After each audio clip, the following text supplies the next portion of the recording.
Hello, this is Elsa, and I am interviewing Ryan Bellerose, who has a very interesting past and present and will not follow the most popular stories. For example, you are Métis, and yet you don't tell the traditional story of Métis are very close to Palestinians. In fact, you see the connection between the Métis and Israel. But I want to start with, how did you start saying things that were not the most popular truths? Well, okay, so first I really just have to say one thing. It's Sure. that the traditional idea that Native people should support Palestinians is not really very traditional. It's only been the last probably 40 years where this stuff's really started.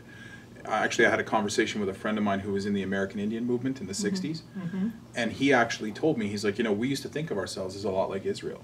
Like, we used to see ourselves that way. We thought of ourselves as a tiny little group that was trying our best to take back what belonged to us.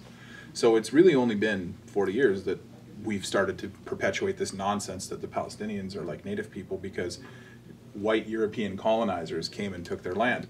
And in reality, it's not white European colonizers, it's indigenous people who have returned to the land they were displaced from, the Jews. Okay, that's now. I want to know, how did you get started as a kid? Were you a rebel as a kid?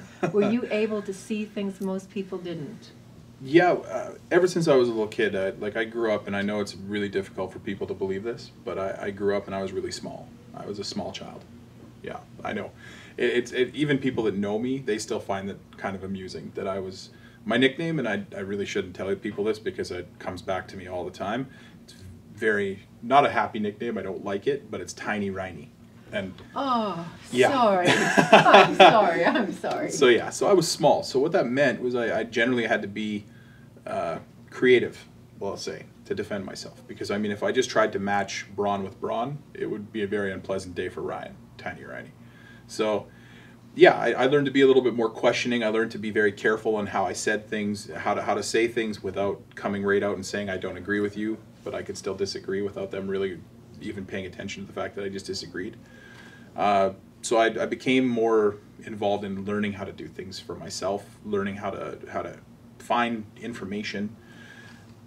And ever since I was a little kid, I was a little bit of a contrarian. So if you told me that the sky was blue, I was logical. I would look at the sky and I'd be like, okay, it's blue, right? But then if you came and told me something that required me to actually think about it, I wouldn't just take your word for it, right? I mean, I can empirically look up and see that the sky is blue. That's not a difficult thing.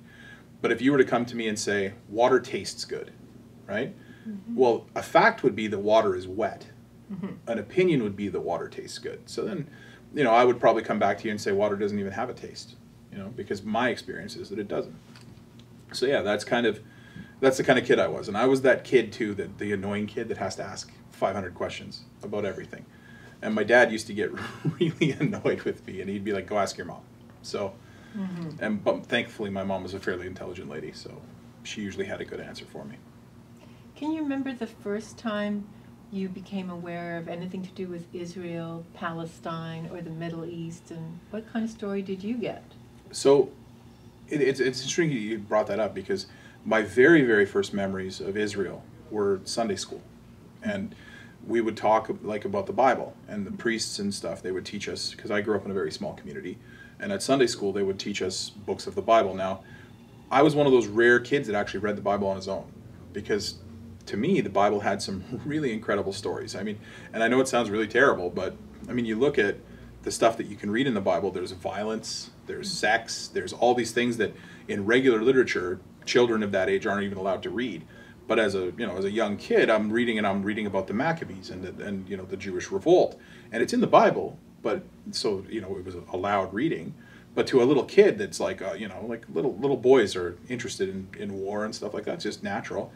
And to me, those were the stories that really resonated. I saw these people that were like the story of Masada. You hear about that stuff, but until you actually tell people, I think. Oh, okay. So there's a small group of Jewish people on the top of a mountain, and they're fighting against the entire Roman Empire. And when it looks like they're going to lose, rather than just, give up and go be slaves in the Roman Empire, they decided they'd rather be dead than be slaves. And so they killed themselves. But they didn't just kill themselves. They basically told the Romans that they were going to surrender, and then as kind of a huge go to heck kind of moment, they killed themselves. They destroyed the entire community. And as a kid who comes from a group of people that have been marginalized by the government, I saw that, and I saw it as a, wow, those people are pretty badass. Like that's something that we can identify with. So your first association with Israel was very positive. Oh, absolutely. They did something that I really admire. Yeah, I thought of them as, it was a small group of people, and like when you read the Bible, I mean, if you're actually paying attention, you realize that, the chosen people, I mean, it didn't seem like a very good deal to be chosen. It seemed to me more like a, kind of, to be honest, a bit of a pain in the butt. And these people took that and they basically did some really incredible things. And as a kid, you read that and you realize it's an underdog story, right? David and Goliath, like when you read about David and Goliath, you read about the small army of the Jews, and they're about to be basically wiped out by this huge army of Philistines, and a young boy kills the champion of the other side with a sling. Those kinds of things, to me, that resonates with a kid, because it's the underdog story, and you think of him and you're like, oh, okay, I'm a kid, what would I do? But that's a long distance, because you're several times as old as that kid in Bible school now. Yeah. So how did it happen that you have again, or or ongoingly, or was it a consistent interest in your life, or was it just the last few years? It's been pretty consistent. I mean, like for me, I'm one of those people that when I get interested in something, what I do is my friends laugh because it's almost like an OCD thing, right? What I'll do is I'll read every single thing that I can find, and for about a month or two, and then, to be honest, usually sometimes I'll get bored, and then I'll find something else. So that's why I'm fairly conversant on different things like history and politics, anthropology, but it's also why I have such varied interests. But the one commonality of all these things is I really enjoy military history. And the military history of the Israeli people is fascinating, because it's not just a military history, but when you read it and you actually look at it and you're actually paying attention, you realize there's no possible way that those people should have succeeded. Like the sheer numbers, if you read military history, you understand there's certain concepts, right? And those concepts hold true right from ancient times right to modern times. So like when people talk about reading Sun Tzu, The Art of War, that applies to us just as much today as it did 3,000 years ago. And so when you look at the Israeli military history, you realize that like in 1967, there's no possible way that they should have been successful. 1947, I mean, Israel should never, and this is strictly from a statistical point of view, Israel shouldn't have succeeded. Israel should have been destroyed. There's no possible way as a military historian that you can look at that situation and say the Jews are going to win.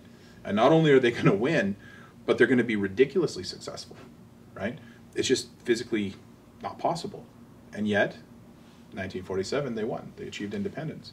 So for somebody who's in a situation like me, where my people are Métis, we're a very small minority, I'm definitely not advocating a violent military solution. What I'm saying is that in the concept of their struggle, the Israelis were successful.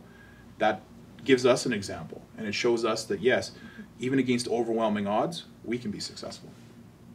So this was a theme for you throughout your life. You never went and took the Palestinian side of things, like no. Poor displaced Palestinians, Israel the monster, Israel the terrorist apartheid state. This never appealed to you. No, and the reason why, and I need to be very clear about this, I'm not against Palestinian human rights, right? And it's incredibly important for people to understand that. As a matter of fact, I feel a very deep and strong concern for them. But the problem is that their entire struggle has been positioned, and it's not by us, it's by them. It's been positioned as an us versus them. So according to them, I can't support Palestinian human rights and still support the rights of the indigenous people to live on their ancestral land. So what that means is I have to take a position, and I have to basically make my priority my people, and my people are indigenous. I will always stand on the side of the indigenous people. In this case, the indigenous people are the Israel. Jews. Yeah, the Jews. Explain it. Okay, so sometimes it's a difficult thing to explain to people that don't understand the concept of indigenous status, right? And I'll be honest with you, that's actually a large majority. A large majority of people don't understand what constitutes indigenous status. So indigenous status is not created. Indigenous status just is. And this is how you can signify it. If you have a maternal tie to your ancestral lands, so you have a very deep connection to your ancestral lands, you have a creation of culture. So I use the word Genesis, which is actually kind of apt for Jewish people, but you have a genesis of culture, you have a genesis of tradition and languages, all on your ancestral land. And you have a significant blood tie to the people of that land. Now, what you have there is you have the creation, basically, of an indigenous culture. Now, if you're lacking these things, you don't have an indigenous culture. So the Palestinians self-identify as Arabs. Now, that's fine. They have a right to self-identification. Everybody has that. But what they don't have the right to do is to claim indigenous status, because they're not an indigenous people. Arabs are indigenous to a very specific region. It's the Hijaz, the Arabian Peninsula. Now, Jews are a very specific region as well. They have the region that we call the Levant, so Israel, the area in Israel.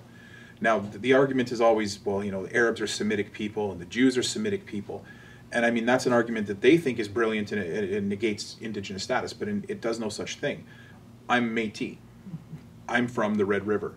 My family is originally from the Red River. Our people's land, where we became a people, is the Red River. If we were to suddenly make the argument that we're also indigenous to British Columbia, that would be a false argument. British Columbia is not Métis land. Just as the Hijaz is not the Levant, British Columbia is not the Red River. So if you can see that, you'll see that we're indigenous to specific areas. And unfortunately, a lot of people think, you know, and this is the ignorance that we're dealing with. The Arabs are from all over the Middle East. But the Arabs are not from all over the Middle East. The Arabs conquered the entire region. So when they conquered and they left the Hijaz and they conquered the entire Middle East and North Africa and much of Europe, they didn't suddenly become indigenous to all of those countries. And yeah, but as the indigenous people. Okay, so it's important to understand that the Arabs are technically an indigenous people to the Hijaz. Mm-hmm. The Jews are an indigenous people to Judea, mm-hmm. which is in the Levant, right? Now, it's important because what happens is people will say, and I still don't understand how this ever happened. They'll say that Arabs are indigenous to Israel because Israel's in the Middle East. Well, people don't use that same argument for all the places that the Arabs conquered, right? They don't say it for Spain. The Arabs went all the way across, you know, Europe, North Africa, all of the Middle East. They conquered all of these countries, but you don't hear people saying the Arabs are indigenous to Spain. You also don't hear Europeans saying Europeans are indigenous to all of Europe. Well, you're indigenous to Norway or Spain. Exactly, and that's part of the issue that we deal with, is because as a native person, if I allow the argument that Arabs who conquered the entire region and forcefully subsumed every indigenous people, forcefully converted them, forced them to take on a colonizer's language. Arabic is not a natural language across the Middle East, but it's spoken across the Middle East because the Arabs conquered the entire region, and they forced them to speak Arabic. That was just the way it worked. Now, in England, we had a colonizer society that basically went across and conquered the entire world. That's why much of the world speaks English. But all of those people are not indigenous Englishmen. And yet, when people talk about Canada, I am often told by people that are non-indigenous that indigenous status doesn't matter because everybody comes from somewhere. Well, that's not a very good argument, because unfortunately everybody might come from somewhere, but not everybody has a genesis of culture, right? And I think that that's one of the more important aspects of what I'm trying to say to people, is that indigenous rights matter. The indigenous rights matter because they're basic human rights. And I'm not saying, and it's very important because what you brought up about the Palestinians, I'm not saying that Palestinians don't have human rights. What I'm saying is that their rights do not take priority over the indigenous people. They do not have the right to force their language or their religion on the Jewish people, who are the indigenous people. So in fact, you're on the side of Israel taking back its ancestral land. Absolutely. Absolutely. And that's another, I think that might be a little controversial to some people, because they've been conditioned to believe that the settlements are illegal. My position is that how can you be a settler on your own ancestral land? I mean, if I was to go home tomorrow to the Red River, I would not consider myself a settler. I would be considering myself a displaced indigenous person who's returning to my homeland. It turns so many things on their head. It turns the entire Palestinian conflict as part of Arab conquest of land that should not be theirs, when they already have 99% of the Middle East. That's a very important part of it too, because the concept is that Israel is this huge bully, right? And Israel is oppressing all of these places, and Israel is the cause of all this strife. And yet when you look at a map, it's literally a tiny sliver of land. It's less than 1%. It's not even 1% of the landmass. And yet we're expected to believe that these people caused all the problems in the world. And that narrative has been pushed on us. And a lot of people believe it. And you're right. When you say it, it sounds ridiculous.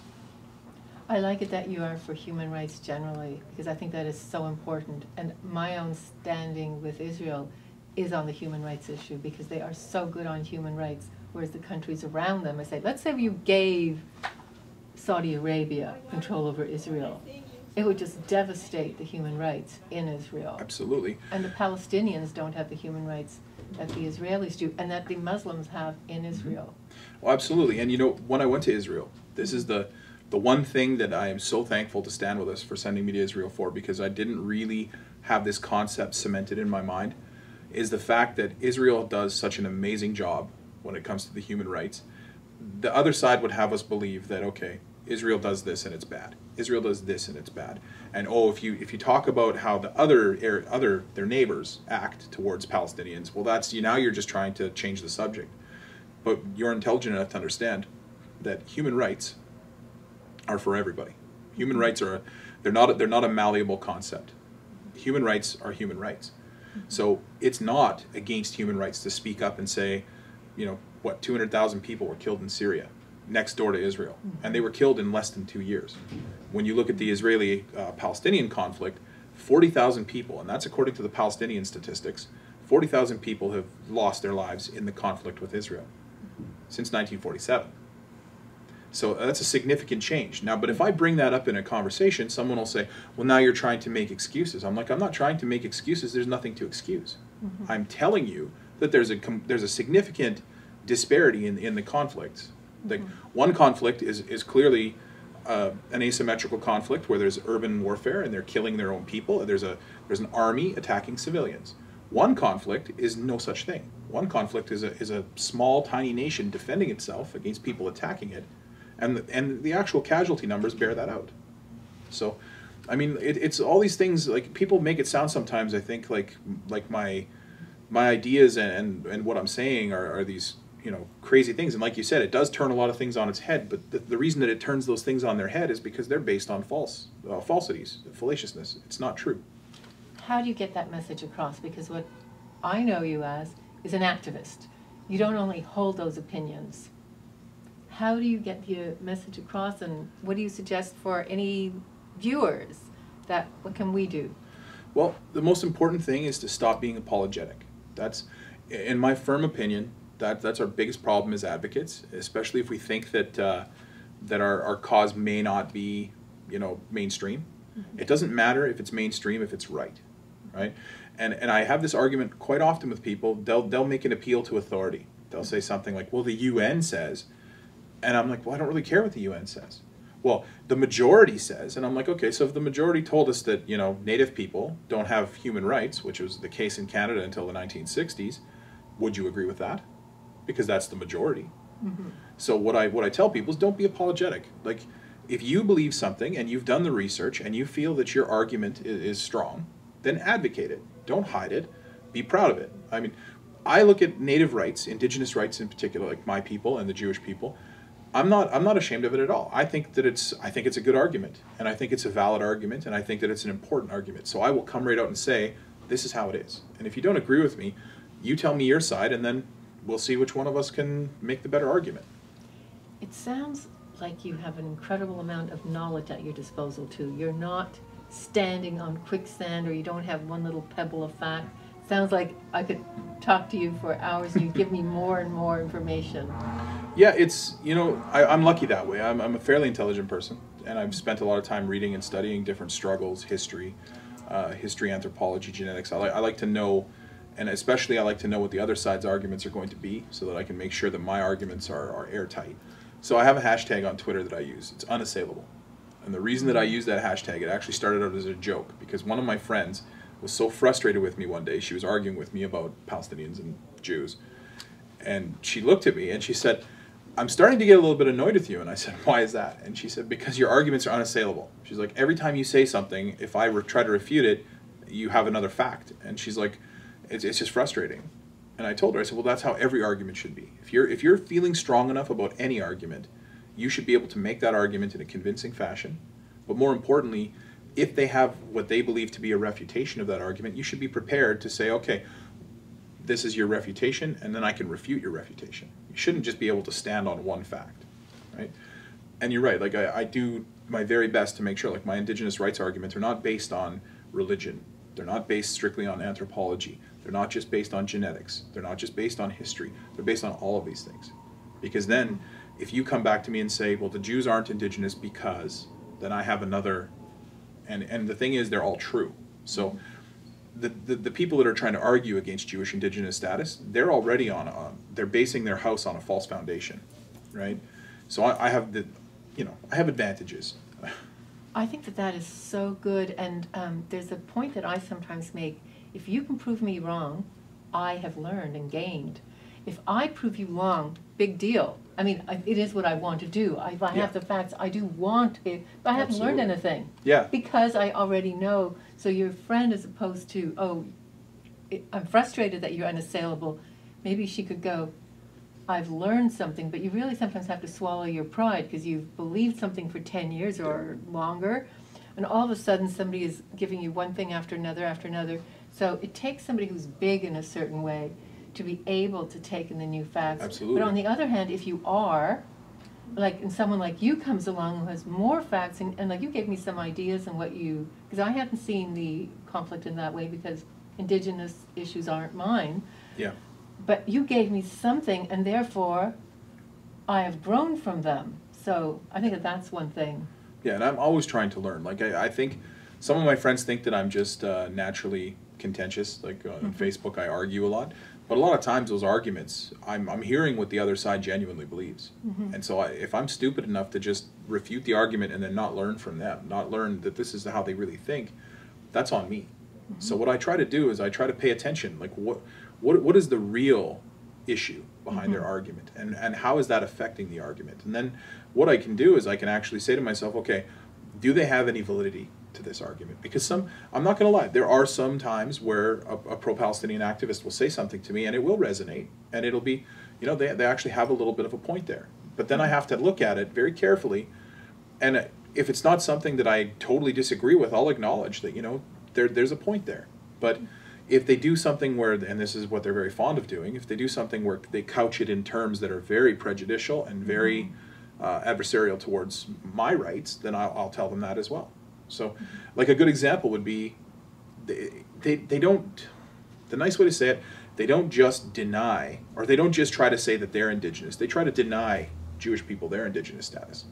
So, because they think it's a zero-sum game. They think there can only ever be one Indigenous person to any country or any region. And that's not true. But what bothers me is that they feel that by denying Jewish people their Indigenous status, they empower their own. And that's not how it works. So then I have to, not only do I have to disabuse them of the notion, that they're Indigenous, I also have to reinforce the fact that the Jewish people are. And I do that by showing them historical ways, archaeological ways, anthropological ways. And then there's not just one argument. Because part of the problem we have in advocacy, Jewish people tend to think, well, it's common sense.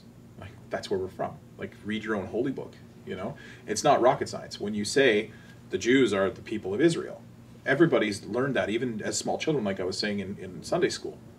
So why is it that all of a sudden, for the last 30 years, we forgot this? Why haven't we been saying that? When they say, you're white colonizers from Europe, why aren't we saying, nah, that's ridiculous? Yeah, you're Arab colonizers from that peninsula. Exactly. And they're from the Hijaz, yeah. But we don't. Instead, we say, well, like the Jewish people were in an exile, and we're very apologetic. No, what you say to somebody, and I'm going to try my best not to swear, but okay. I do use the word bullshit a lot. And because up north, when somebody says something patently ridiculous, we say, I call bullshit, right? These people are bullshitting us. That's what they do. They will come right out and say something that is patently ridiculous, and our first response isn't to say bullshit. Our first response is to go, but instead, that is at the heart of it. For example, the word Islamophobia. That was coined to go with homophobia, etc. And instead of going, excuse me, if I point out the content of your Quran, I'm not being Islamophobic, I'm being knowledgeable. Yeah. And absolutely. And should I have misread it, let me know. They will also do that out of context, etc. And when you show it's not out of context, again, you're Islamophobic, right-wing, bigoted, Absolutely. racist. All words used to shut down discourse. Exactly. They're all used words to shut us up. Yeah, so they're bullshit, bullshit, bullshit, bullshit. Exactly. And very few people do bullshit. Instead, they try to show how it's not Islamophobia. Exactly. And that's the other thing, too. I find, especially for Jewish people, this is the apologetic aspect, right? Mm-hmm. It's like nobody else in the world is expected to apologize for winning. Nobody else. I mean, you shouldn't have to apologize for success. And the fact that you managed to retake your ancestral land and build a thriving nation, mm-hmm. that's a cause for celebration. And yet, anytime anybody mentions the creation of Israel, you'll see some idiot in the comments talk about the Nakba, the tragedy. And instead of saying, bullshit, the return of an indigenous people is never a tragedy, ever. The victory of an indigenous people creating a nation state where they have self-determination, where they can protect their sacred places, that is never a tragedy. Instead, we'll say, well, you know, the Nakba was a terrible thing too. Well, no. You know what? I understand that they might see it because they lost. They're going to see it as a terrible thing. But we shouldn't be apologetic. We should be saying, you know, I acknowledge the fact that you feel bad that you lost. But in the point of fact, you know, why would we, as an indigenous people, ever join in on that? As an indigenous people, we should be saying, you know, sorry, you conquered the entire world just about, and then you lost. Like, on the face of it, it's really kind of ridiculous for you to be complaining now. And couldn't you please apologize for invading Spain? Yeah. And couldn't you please apologize for Malta? And what about Turkey? And what about you went to the gates of Vienna? Yeah. When we have a lot of apologies, like several 100,000. And what about what happened in India? Yeah. When you've apologized for all of that, then maybe we'll say sorry. Yeah, exactly. But you know, it's priority. I want to know, do you have any last words you'd like to tell people? Well, yeah, you know what, I'll talk maybe a little bit really quickly about our trip that we're doing, if that's okay. Sure. Whatever last words you want to tell. Sure. We're taking a group of indigenous activists to Israel. And the reason we're doing that is because it's not just a group of Native people. There's actually a group of Native people and a small group of Jewish people. And what I'm hoping to do by that, what I'm hoping to accomplish, is that not only will the Native people that are going on the trip see what I saw, they'll see the indigenous aspects of the Jewish people. They'll see the 4,000-year-old wall in Hebron, the city of King David. I mean, they're going to see the things that make the Jewish people indigenous to their land. But then they're going to be doing it with some young Jewish people. They're going to be seeing this with young Jewish people, some of them seeing Israel for the first time. So when they come home, they'll have those connections. They'll have a much more cooperative relationship, and they'll be able to stand up, I hope, and be able to speak up when somebody tries to perpetuate this nonsense that Jewish people aren't indigenous. And we're hoping to get this done in April, because I want them to see the most important thing was Independence Day. And people don't really realize how important that is, right? Because we're still struggling to try and really, I wouldn't say so much to get autonomy, but we're still struggling on our own ancestral land to be recognized. And I think if they see that for themselves, it'll really change the paradigm. Thank you ever so much, Ryan. It has been a pleasure talking with you, and I'm sure it's been a pleasure for people to hear you. And you can get a lot more about Ryan, his struggle as a Métis, and also the history of the Métis people, which we didn't get into right here. But it is a truly fascinating and also heart-wrenching story of people who had land, had it displaced and displaced, who had land, built farms, built homes, and had it stolen away from them. And many people died afterwards. So that's where the intense identification with the Native people came from. And I know that a tiny little bit from history, but I learned so much because I've had a chance to listen to you. So I do recommend everybody go and listen to Ryan. Bravo. Thank you so much, Elsa and Ryan. Thank you. Thanks, guys.